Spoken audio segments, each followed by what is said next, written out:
जी अनि यो कार्यक्रममा उपस्थित हुनुभएका हाम्रा योगी साधक मित्रहरू सबैलाई फेरि पनि कार्यक्रममा स्वागत छ र सबैलाई फेरि पनि कार्यक्रममा हुनुभएकोमा धन्यवाद।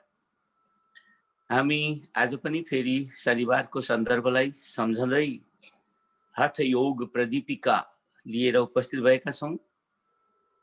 योग साधना गर्ने काम आफ्नो ठाउँमा जारी छ, निरन्तर छ र यसले हामीलाई धेरै स्वस्थ मस्त र धेरै कुराले आत्मबल शक्तिमान बनाएको छ।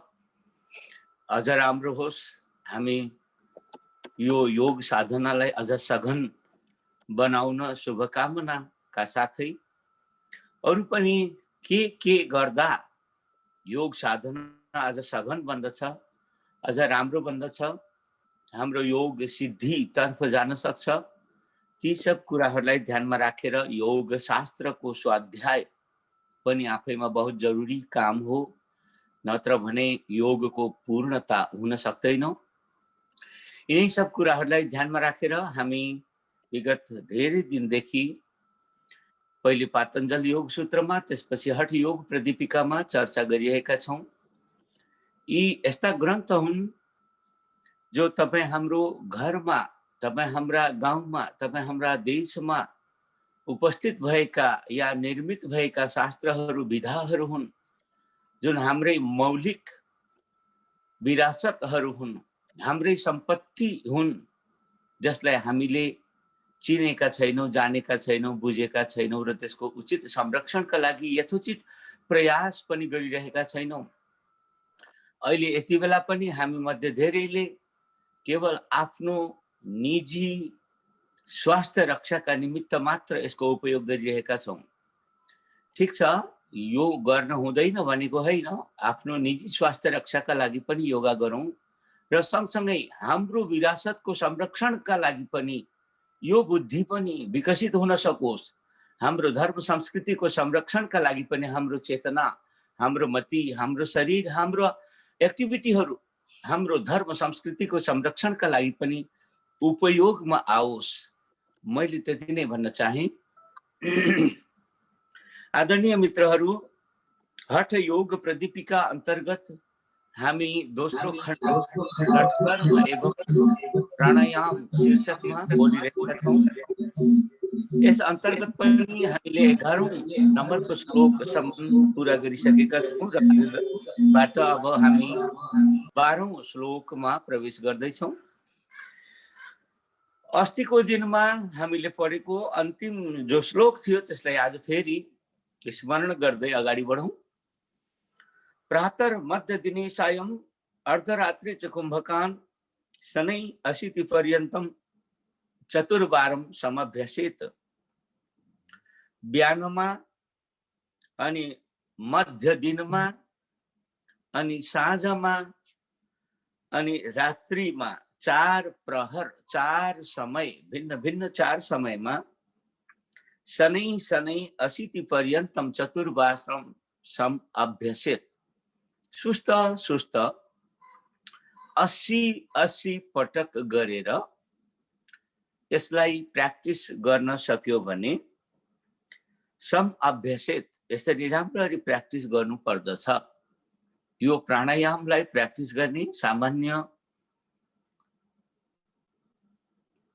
ओके, केही मित्रहरूले प्रश्न गर्दै हुनुहुन्छ, प्रश्न गर्न कति बेला पाइन्छ आदि इत्यादि भन्दै हुनुहुन्छ। मित्र, प्रश्नोत्तरको कार्यक्रम हामी आधा घण्टा यो शास्त्रमाथि चर्चा गरे पश्चात हामी प्रश्नोत्तरको पनि कार्यक्रम लिएर उपस्थित हुनेछौँ। यहाँहरूलाई फेरि पनि स्वागत छ। अब दिनको 4 पटक 80 पटक, एक पटकमा 80 सकिन्छ भने त्यो अत्यन्त उत्तम अवस्था हो।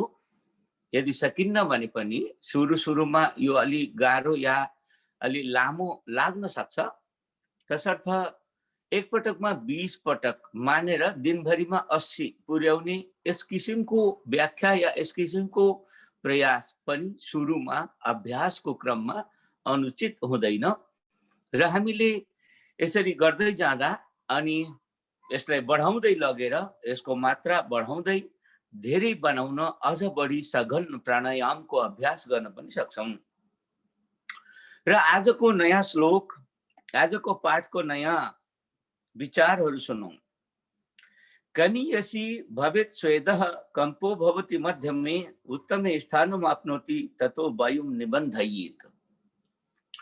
प्राणायामको अभ्यास गर्दै जाँदा कस्तो कस्तो अभ्यास अनुभव हुन्छ भन्ने कुरा यो श्लोकले संकेत गरेको छ। योगी स्वात्मारामजी भन्नुहुन्छ कनीयसी भवेत् स्वेदः, अर्थात प्राणायामको सतत अभ्यासले शरीरमा प्राण शक्तिको भरण पोषण हुँदै गर्दा, प्राण भित्र अधिकतम भरिदै गर्दा, यो प्राण भनेको आफैमा एउटा गर्मी पनि हो, अग्नि पनि हो। प्राणको अर्थ धेरै छन्, केवल अक्सिजन मात्र या केवल नाडीहरूलाई सफा गर्ने टोयलेट क्लिनर जस्तो मात्र होइन। प्राण भनेको नाडी शोधन भन्दा पनि अतिरिक्त अरू धेरै काम गर्ने, अझ महत्त्वपूर्ण काम गर्ने वस्तु हो प्राण। प्राण अग्नि हो, प्राण चैतन्य हो, प्राण जीवन हो, प्राण जति भने पनि नपुग्ने र त्योभन्दा धेरै हो। प्राणको आफैमा दुई चारवटा शब्दले यसको पर्याय या परिभाषा पुर्याउन सकिँदैन। यो आफैमा त्यति महत्त्वपूर्ण विषय हो। प्राणले नै प्राणीहरू जीवन्त छन्। प्राणको अभावमा हरेक प्राणी मृत बन्दछ। प्राण धेरै कुराहरूलाई प्रतिनिधित्व गर्दछ। प्राणको बारेमा मैले अगाडि पनि यहाँहरूलाई संकेत गरेको थिएँ। धेरै प्रकारका पुस्तकहरू, सामग्रीहरू बजारमा उपलब्ध छन्। म आफैले लेखेको अध्यात्म विज्ञान नामक पुस्तकमा पनि मैले प्राणको बारेमा, प्राणायामको बारेमा राम्रो निबन्ध बडा प्रयत्नपूर्वक त्यसमा संग्रह गरेको छु। यहाँहरूले त्यो पुस्तक हेरेर पनि प्राणलाई जान्न, बुझ्न र प्राणायामको महत्त्वलाई बुझ्न सक्नुहुन्छ। अहिलेलाई भने हामी हठ योग प्रदीपिकामा संकेत गरिएका यिनी श्लोकहरूमा ध्यान दिउँ। र यो 12औं श्लोकमा योगी स्वात्मारामजी भन्दै हुनुहुन्छ कनीयसी भवेत् स्वेदः कंपो भवति मध्यमे। प्राणायामको अभ्यास गर्दै जाँदा सुरुमा शरीरमा यस्तो गर्मी, यस्तो शक्ति प्राप्त हुन्छ कि त्यसबाट पसिना आउन थाल्दछ। र त्यो पसिनाको मात्रा पनि हुन सक्छ जबसम्म हाम्रो शरीरमा मल, नाडीहरूमा मल बढी हुन्छ, त्यो बेलामा पसिना नआउन या बढी आउन पनि सक्छ। तर प्राणायामको सतत अभ्यासले यो पसिना आउने क्रम पनि कम हुँदै जान्छ। तर पसिना आउँदै आउँदैन भन्ने चाहिँ होइन।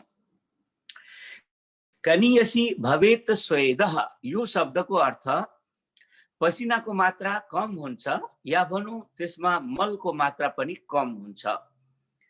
र कंपो भवति मध्यमे, प्राणायामको प्रथम अवस्थामा पसिनाको मात्रा कम हुने हुन्छ भने अनि मध्य भागमा यानी कि प्राणायामको सतत साधनाको मध्य अवस्थामा कंप अर्थात श्वास प्रश्वासमा एक प्रकारको कंपन अनुभव हुन थाल्दछ।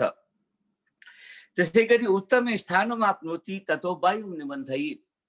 उत्तम अवस्था भनेको जब हामीले प्राण वायुलाई सम्पूर्ण रूपले भित्र धारण गर्न सक्ने सामर्थ्य प्राप्त हुन्छ अनि भित्रका तमाम तरहका मल विकारहरू बाहिर निस्कन्छन्। अनि यो अवस्थामा स्थानम आप्नोति अर्थात प्राणायामको यो सतत अभ्यास ठिक ठाउँमा फिट भएर अनि उचित काम गर्न थाल्दछ। ततो वायुं निबन्धयेत्।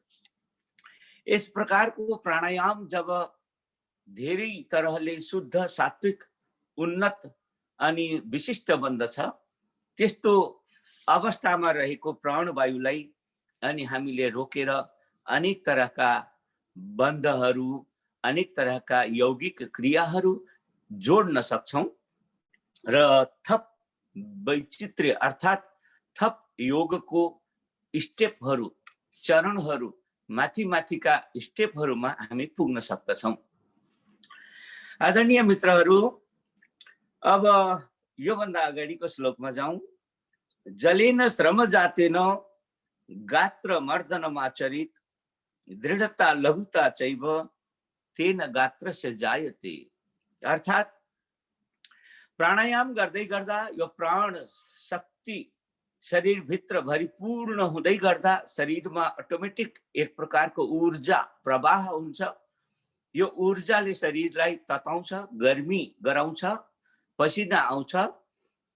यसरी प्राणायाम गर्दै गर्दा आएको पसिनालाई गात्र मर्दनम आचरित, गात्र मर्दनम अर्थात् त्यही शरीरमा मल्नुहोस्।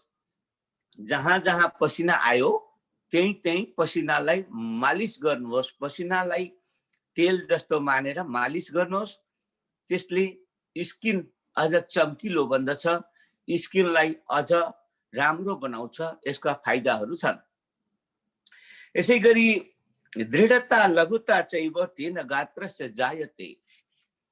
यो प्राणायामलाई ठिक ठिक ढङ्गले हामीले अभ्यास गर्न सक्यौँ, जान्यौँ भने शरीर अझ कसिलो बन्दछ र लघुता अर्थात् शरीर अझै फैलिनबाट खुम्चिन थाल्दछ। यानि कि शरीर अझै आफ्नो साइजमा आउँछ।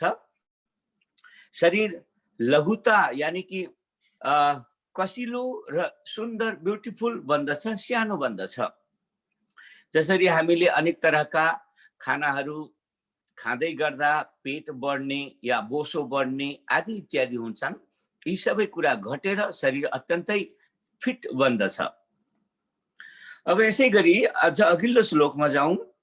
अभ्यास काले प्रथमे शस्तम क्षीराज्य भोजनम ततोभ्यासे दृढीभूते न तादृङ नियम ग्रह। यो हठ योग प्रदीपिकाको दोस्रो अध्याय षट्कर्म एवं प्राणायाम नामको यो अध्याय अन्तर्गतको 14औं श्लोकमा योगी स्वात्माराम जी भन्दै हुनुहुन्छ, अभ्यास काले प्रथमे, हामी जब प्राणायामको अभ्यास गर्ने प्रथम चरणमा हुन्छौँ, सुरुमा हुन्छौँ, त्यति बेला शस्तम क्षीराज्य भोजनम, हामीले दूध, दही, खीर, घिउ यस्ता भोजनहरू खायौँ भने अझ बढी राम्रो हुन्छ। ततो अभ्यास दृढीभूते न तादृङ नियमग्रह। जब हामी अभ्यासको यो क्रमलाई दृढ बनाउँदै बलियो बनाउँदै अगाडि बढ्छौँ र दृढ साधना अलि उत्कट प्राणायाम गर्न थाल्छौँ, त्यति बेला भने यही प्रकारको खानाको नियम रहिरहन्छ भन्ने रहँदैन। फेरि हामी स्वस्थ रहनका लागि अरू प्रकारका सात्विक भोजन पनि हामीलाई सहज हुन्छ, साधनालाई उपयोगी हुन्छ। तर अभ्यासको सुरुमा भने दूध, खीर, घिउ आदि वस्तु उपयोगी हुन्छ।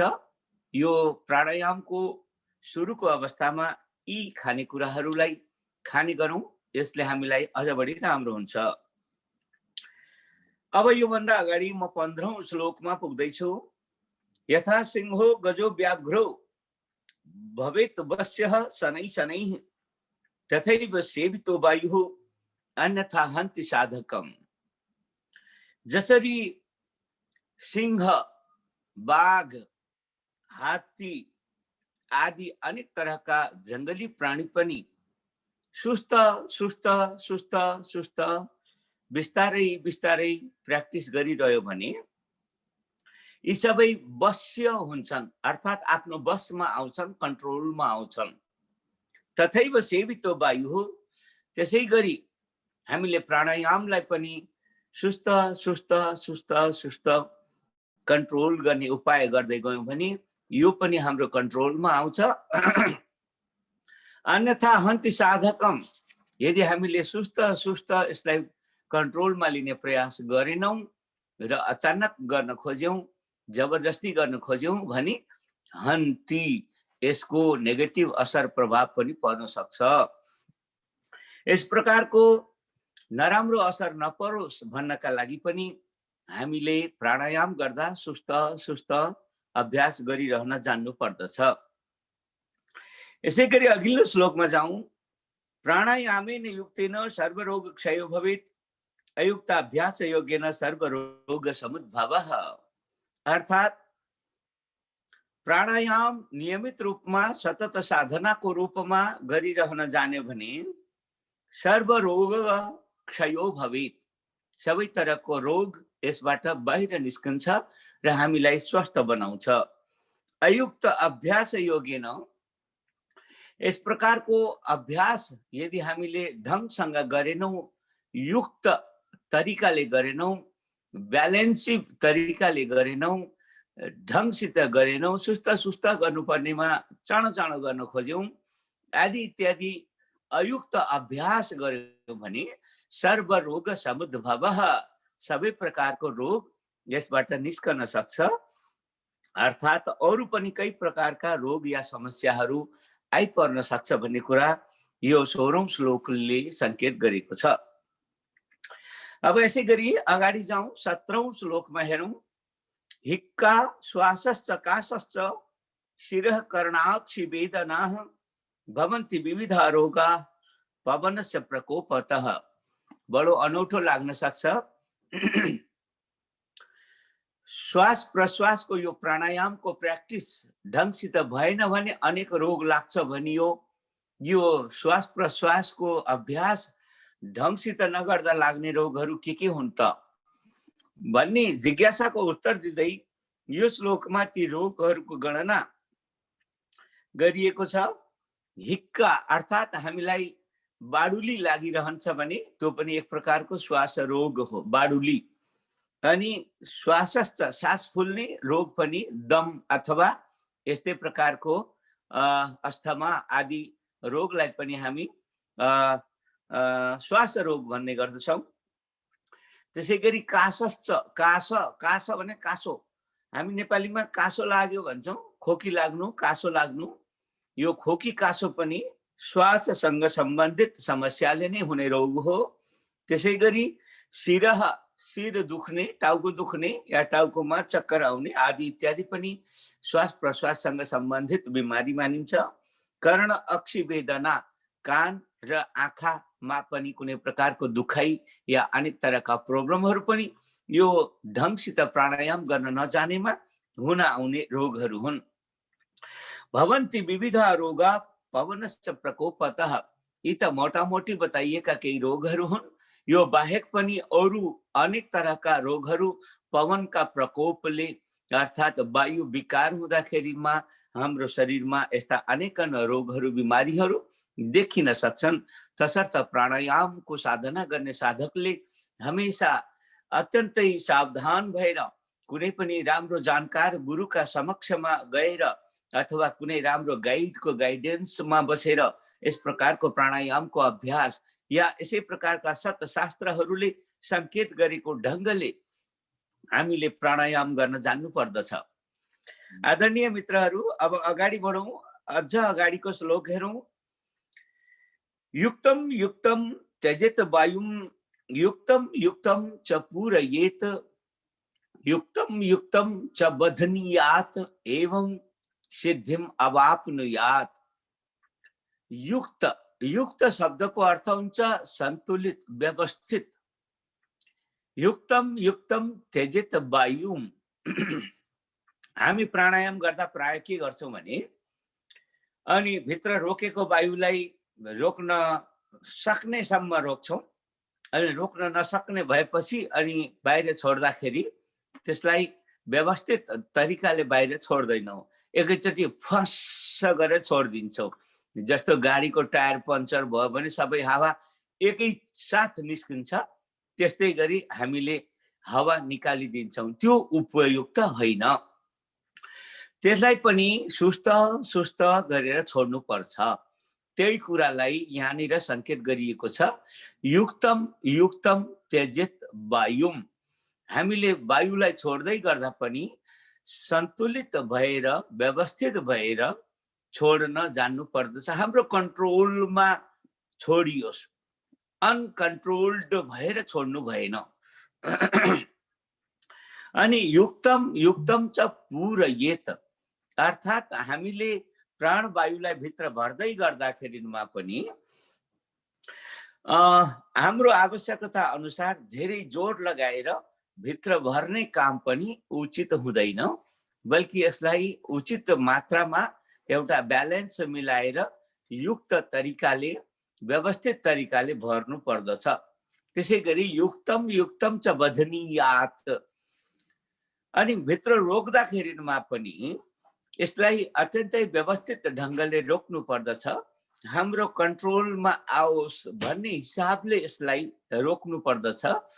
अनि यसै गरी प्राणवायु छोड्दा पनि, प्राणवायुलाई लिँदा पनि, प्राणवायुलाई बाँधेर रोक्दा पनि हरेक समय हाम्रो कन्ट्रोल रहिरहनु पर्दछ। हाम्रो कन्ट्रोलमा रहिरहने प्राणवायुलाई नै यहाँ युक्तम युक्तम भनिएको हो। यदि हाम्रो प्राणवायुमा कन्ट्रोल रहँदैन भने, नियन्त्रण हुँदैन भने, अनि त्यो युक्तम युक्तम हुँदैन। तसर्थ प्राणवायुमा सासभित्र लिँदा पनि हाम्रो कन्ट्रोल हुनु पर्यो, सासलाई रोक्दा पनि हाम्रो कन्ट्रोल हुनु पर्यो, अनि सासलाई बाहिर छोड्दै गर्दा पनि कन्ट्रोल हुनु पर्यो। यसरी कन्ट्रोल्ड, अत्यन्त नियन्त्रित ढङ्गको जो प्राणायाम हुन्छ, यसले नै सिद्धिम अवाप्नुयात्, प्राणायामद्वारा प्राप्त हुन पर्ने, प्राप्त हुन सक्ने जो सिद्धि हो, जो सफलता हो, जो योगको स्टेप हो, त्यो अनि मात्र प्राप्त हुन सक्दछ। आदरणीय मित्रहरू, अब अघिल्लो श्लोकमा जाउँ। यदा तो नाडीषु दृश्यात् तथा चिह्नानि बाह्यतः कायस्य कृशता कान्तिः तदा जायेत निश्चितम्।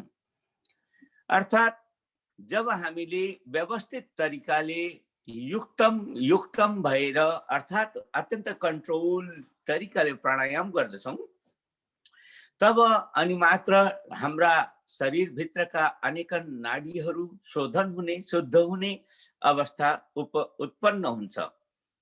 यदा तो नाडी शुद्धि स्यात्, जब नाडीहरू शुद्ध हुन्छन्, तथा चिह्नानि बाह्यतः, अनि बाहिरबाट पनि केही चिन्हहरू, केही लक्षणहरू देखिन थाल्छन्। तपाईको नाडी शुद्ध छ कि छैन भन्ने कुरा तपाईको फेस हेरेर, तपाईको फेसको ग्लोरी हेरेर पनि जानिन्छ, बुझिन्छ। त्यही कुरा यहाँ संकेत गर्न खोजिएको छ।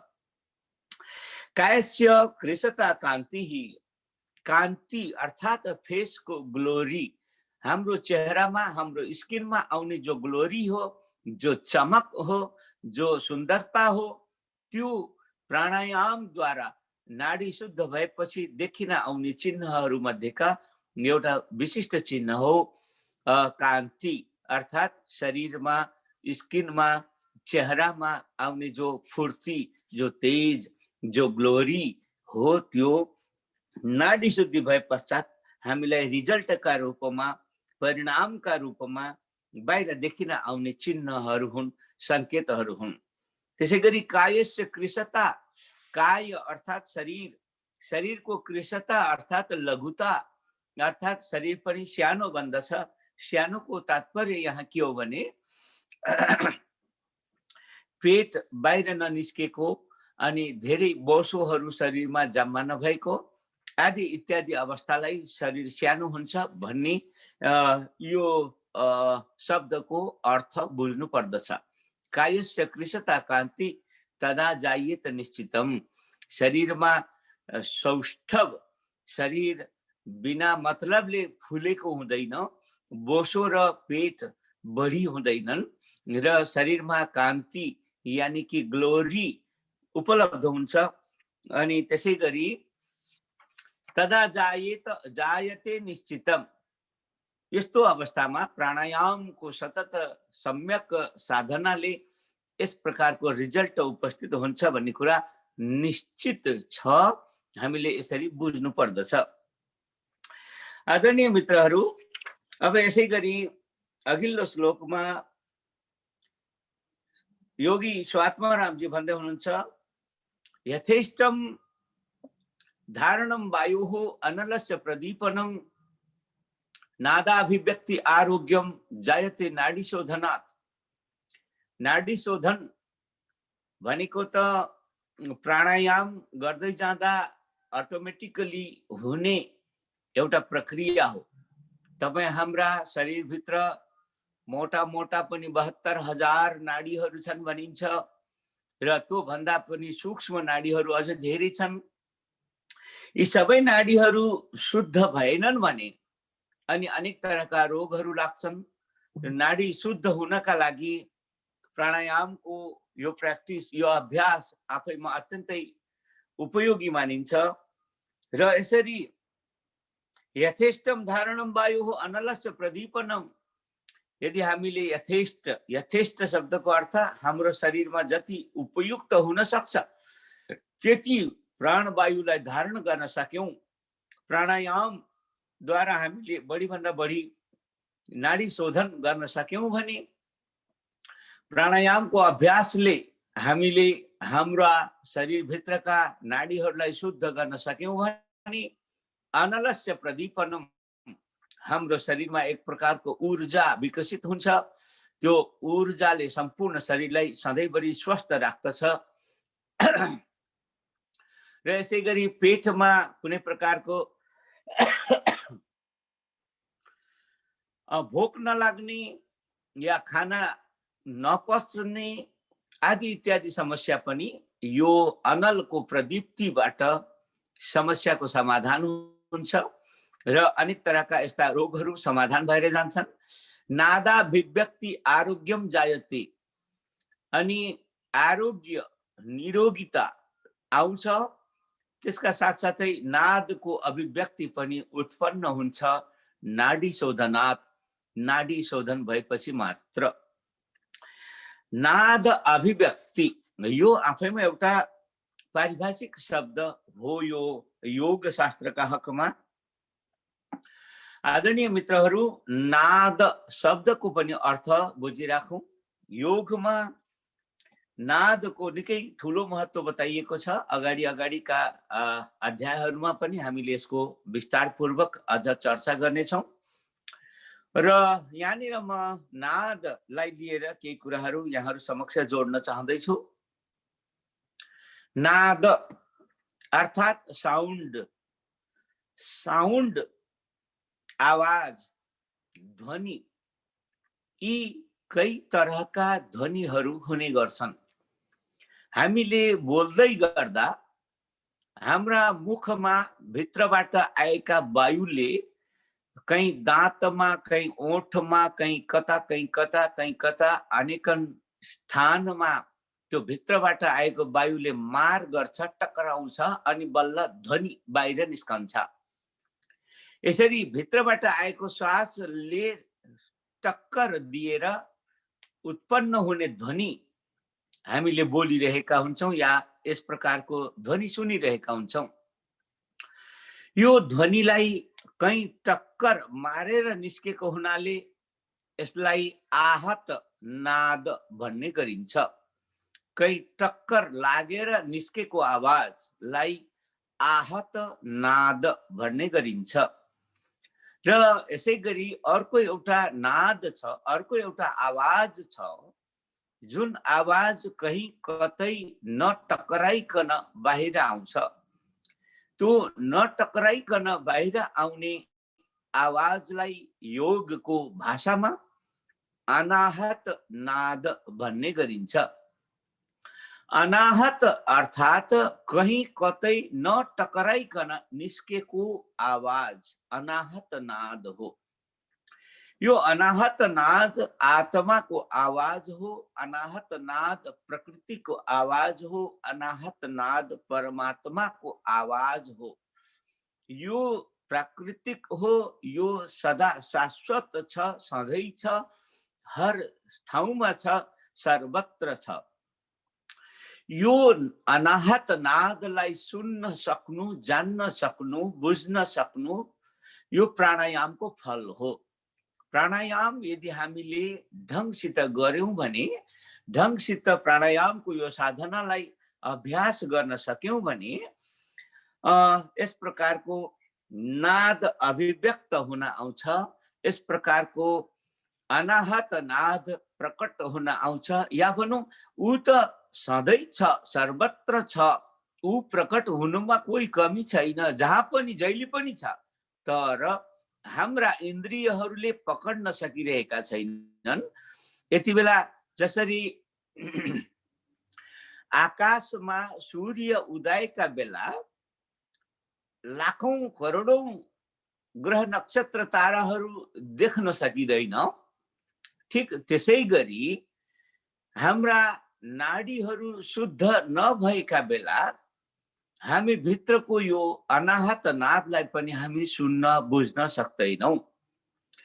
तसर्थ हामीले प्राणायामद्वारा नाडी शोधन गरे पश्चात मात्र यस प्रकारको नाद अभिव्यक्त हुन सक्दछ भन्ने कुरा हठ योग प्रदीपिकाका लेखक योगी स्वात्मारामजीले यो श्लोकमा संकेत गर्नुभएको छ। आदरणीय मित्रहरू, आज पनि हामीले हठ योग प्रदीपिकाका झन्डै 10 वटा श्लोकलाई यहाँ सुन्यौं, चर्चा गर्यौं, जो सबै प्राणायामसँग सम्बन्धित श्लोकहरू थिए र अझै पनि केही प्राणायामसँग सम्बन्धित चर्चाहरू हाम्रो अगाडि आउनेवाला छन्।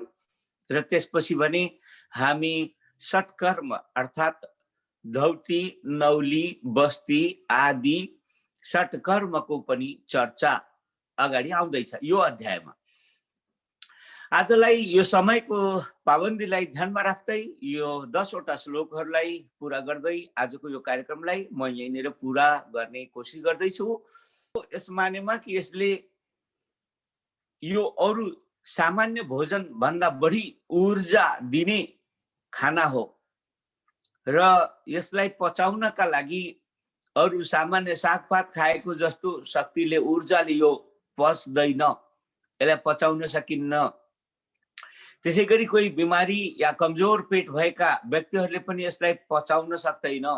तर यदि प्राणायामद्वारा तपाईले सतत साधना गर्न सक्नुहुन्छ, नियमित रूपमा प्राणायामको सही अभ्यास गर्न सक्नुहुन्छ भने यही प्राणायामले नै तपाईलाई यति शक्तिमान बनाइदिन्छ कि तपाईको नाडी शोधनका साथसाथै तपाईको अनल अर्थात् जठरा अग्नि खाना भोजन पचाउने शक्ति पनि निकै बढाइदिन्छ, जसले गर्दा तपाईलाई यस प्रकारको घिउ पच्दैन, पचाउन सकिँदैन कि भन्ने डर हुँदैन। यदि तपाईले सतत नियमित रूपमा प्राणायाम गर्नुहुन्न या अरु प्रकारका योगाभ्यास या हार्ड वर्क गर्नुहुन्न भने घिउ पच्दैन। त्यस्ता व्यक्तिहरूले घिउ सेवन नगरेकै राम्रो। र यदि तपाई नियमित रूपमा आसन प्राणायाम हार्ड वर्क आदि गरिरहनु भएको छ, तपाईको शरीर स्वस्थ छ भने तपाईलाई घिउले अझ शक्ति दिन्छ। खानुहोस्, जति सक्नुहुन्छ खानुहोस्, पच्न सक्ने पचाउन सक्ने मात्रामा बढी भन्दा बढी खानुहोस्। यो आफैमा वेदहरूमा घिउको बारेमा प्रशंसा गर्दै कहाँ तक भनिएको छ भने आयुर्वै घृतम भनेको छ। आयुर्वै घृतम अर्थात् घिउ भनेको त आयु नै हो। यो यति शक्तिमान छ कि यसले आयु बढाउँछ, यसले अरु पनि प्रकारका शक्तिहरूलाई बढाउँछ। घिउ आफैमा धेरै राम्रो चिज हो। तर अस्वस्थ शरीरले, हार्डवर्क नगर्ने शरीरले अथवा यस्तै त्यस्तै बुढो शरीरले यसलाई पचाउन नसक्ने अवस्था पक्कै पनि बन्न सक्छ। तसर्थ आफ्नो स्वास्थ्य स्थिति, आफ्नो वस्तुस्थितिलाई जानेर मात्र घिउको सेवन उपयोगी हुने गर्छ। म यही कुरा निवेदन गरेँ। ओम पूर्णमदः पूर्णमिदं पूर्णात् पूर्णमुदच्यते पूर्णस्य पूर्णमादाय पूर्णमेवावशिष्यते। ओम शांति शांति शांति। हरि ओम।